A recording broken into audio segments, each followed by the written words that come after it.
Hello, welcome to another episode of Asexualise, my asexual life. This is supposed to be for education about asexuality, all things asexual, and I share my asexual life journey in order to help you in yours. If you haven't already subscribed, hit that great big subscribe button right here, right now. Please hit that bell icon so you get notified of every time I go live right now or post a new video. And tonight I'm reviewing Pacific Rim. This is a no-sex movie review.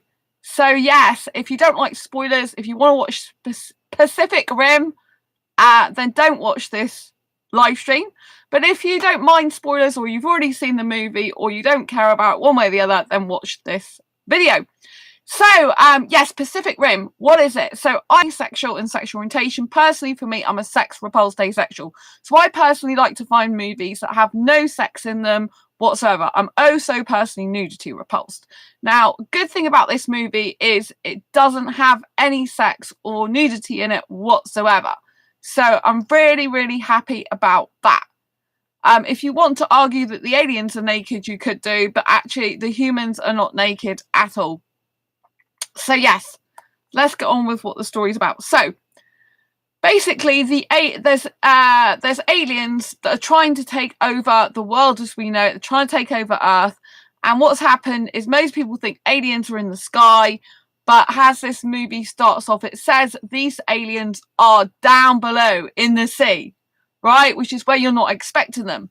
And what they've done somehow is got a portal from this, where they are deep down in the seabed, all the way up through the water up to Earth, and they are literally coming from through this portal basically, and they are creating chaos and havoc all around the Earth, and they're trying to kill mankind off because to them it's vermin.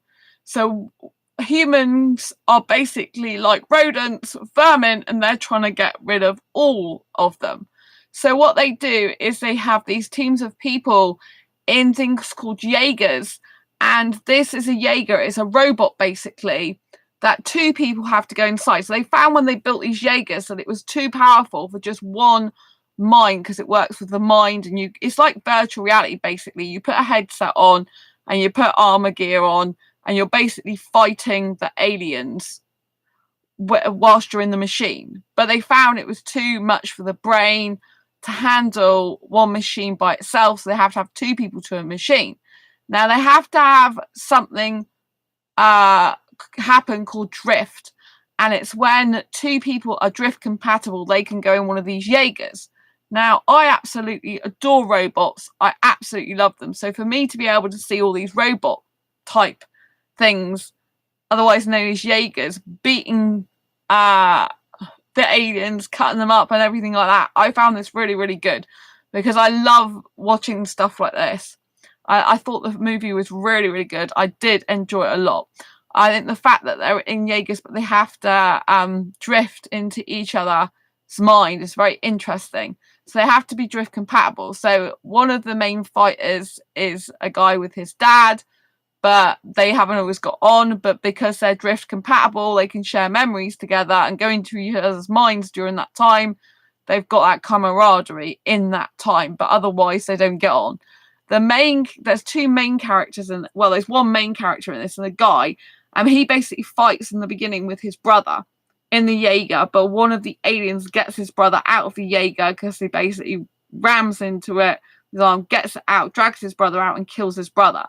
Now, the guy whose brother died, he stops fighting the aliens and decides to spend 5 years going elsewhere, and he eventually gets found in construction where he's building this wall. And they're trying to build walls to keep the aliens out, but it doesn't do anything because the aliens just come back stronger with like more than one of them, and even one just easily breaks down a wall. So what happens in the end is this guy who's like in charge of these Jaegers, the government decide to shut the program down because they're no longer effective because they're busting through walls and things like that. So they decide to try another program, which I think is putting up walls, but that's not helping anyway. So basically, they only give them funding for enough for 8 months to actually completely get rid of the aliens. And what has to happen is they have to be able to break through like this. They have to be able to go through the portal to get to the aliens at the bottom of the ocean bed, basically, in order to literally blow them up from underneath the water and kill their actual alien hive, if you like.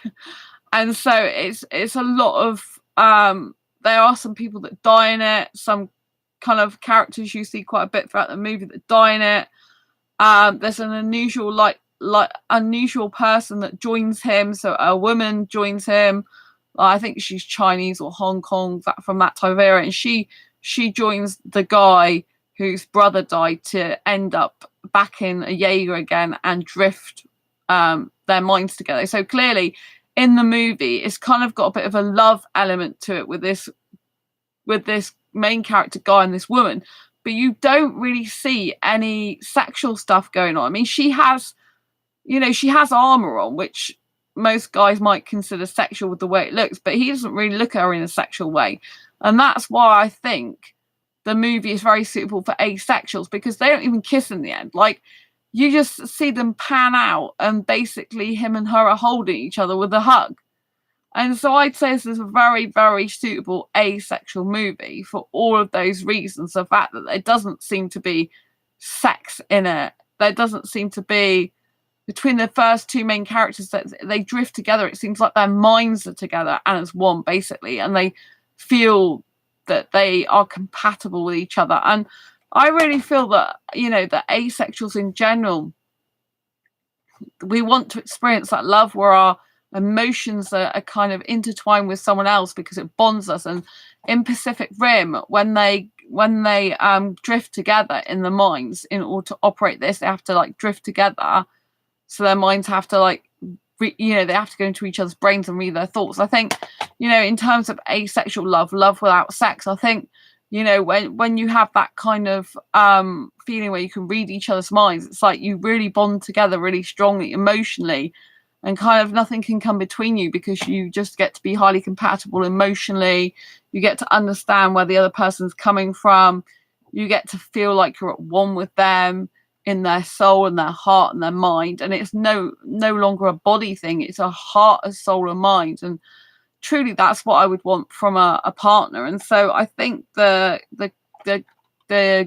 guy who goes back to fight in a Jaeger after he lost his brother 5 years prior to that with this Chinese woman, I think the relationship they have and will have is going to be immensely good, because he says when he's trying to blow the alien base up with her, he basically says, I never wanted to I never care about living until now, and looks at her. So he doesn't look at her in a sexual way. He looks at her as much to say, I want to live now because I want to be with you and I've got something to live for. Do you know what I mean?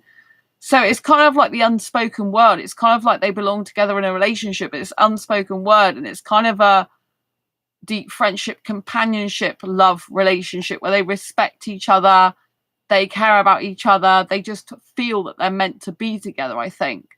I don't know if you've watched the movie and if you picked that up from the movie, but it's very interesting as well. There's a lot of stuff to do with morality in the movie, because what happens is this guy in the movie, he goes around and collects dead alien parts, but only not all of it's dead. Sometimes that has a brain that's still alive. Sometimes there's a heart that's still alive. And they have these little creatures within the aliens that they can still keep alive with ammonia. So not all the creatures are dead. It's very interesting, because if you do stay till the end and watch the credits, there is another little bit in the middle of the credits. And the guy who's basically doing black market stuff, selling alien parts to people, is actually, you think he's dead, but he's not. But if you haven't watched the credits, you would think he's dead. So basically, they've left it open for a second Pacific Rim. This is the first movie, the first one. So it's very, very interesting. I really like the robotic fighting. I like the storyline. It's quite simple, I guess, the storyline, but there's a lot of action, really good action. You're kind of on the edge of your seat. There's a lot of visual effects, which I thought was fantastic. I love the Jaeger robots. The aliens did kick some butt as well. They were very good aliens. They didn't just kill them instantly. It took ages to kill them. A lot of a lot of times they tried to kill them, they couldn't, you know? And so that was quite intense. And so I really enjoyed it. Yeah, I think it's a movie I've seen a very, very long time ago. But I was so happy to get it on Blu-ray. And I really, really love it. I think it's very good. It's definitely one to watch. And yeah, make sure you get a copy of it or rent it or, you know, have a look at it online. Do whatever you want. But do make sure you watch it because I think it's a fun movie to watch. It's quite relaxing. I love watching movies because they help me relax, which improves my mental health and general overall well-being. So anyway, get a copy of Pacific Rim, go and watch it and let me know what you think. I'd love to know in the comments below, have you already seen the movie? If so, what did you think of it? Did you think it's really suitable for asexuals because there's no sex in it? And did you like the relationship potential between the guy and the woman he was in the armor with at the end, in the Jaeger with at the end? You know, did you think it was a love type of relationship? Because they didn't actually say I love you to her or anything like that. But you can just tell that they both basically had this bond between them. And it's very interesting that she said, even before she went in the Jaeger with him, that she said, you know, I'm suitable to drift with him. And they could feel this attraction. But it didn't come across as a sexual attraction. It came across as, well, there was a bit where she opened the door and looked at his chest. You know, so there was some physical attraction there, but I thought it was quite tame, to be honest. Anyway, I'd love to know what you think. Give this video a thumbs up if you like it. If you've seen Pacific Rim already, give it a thumbs up if you liked it. If you didn't like it, post in the comments why you didn't like it. I'd love to know what you think. Don't forget to subscribe and hit that bell icon so you get notified of every time I go live right now. I'll post a new video. Lots of love. Take care. Bye.